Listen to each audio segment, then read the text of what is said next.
Norway warned the EU that the UK should not be allowed a better Brexit deal than the partnership it has with the bloc. A close ally of Angela Merkel claimed, Brexit talks will switch to a virtual format after a member of the EU negotiating team has become infected with coronavirus.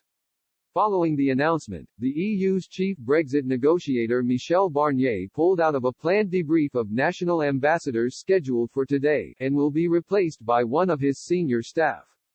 A debriefing of members of the European Parliament, also planned for today, has been cancelled. UK negotiators had been holding talks with the EU team in Brussels since Sunday, with hopes rising that a trade deal could be reached in the coming days.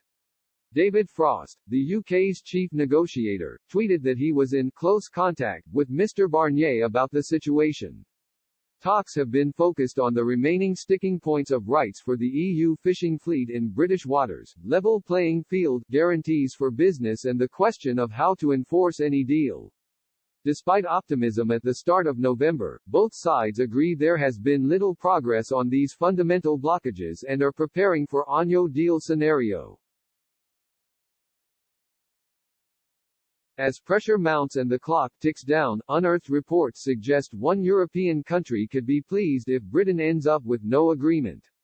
In 2018, a close ally of German Chancellor Angela Merkel claimed Norwegian MPs had warned the EU that Britain should not be allowed a better Brexit deal than the partnership they have with the bloc. Elmar Brok, a senior German MEP, said Norwegian MPs were warning Brussels not to give the same treatment or better than we have to the UK, particularly if London does not meet the same obligations, such as following EU rules.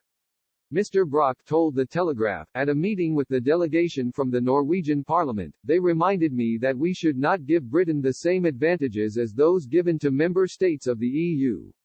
Norway pays for the cohesion policies of the European Union, and Switzerland does too. They said this to us, and the Norwegian Prime Minister said this a few weeks ago. They warned us and said, do not give the same privileges, same treatment, or even better than we have, because we fulfilled the obligations. So there's a borderline we have to accept. Norway is not an EU member state but pays millions into the European budget each year and follows EU regulations, without having a say in their drafting, in exchange for market access. At the time, a Norwegian government spokesman strongly denied the suggestion that it would oppose a UK-EU deal that was superior to Norway's arrangements. The spokesman said, "We have repeatedly denied this as falsehood.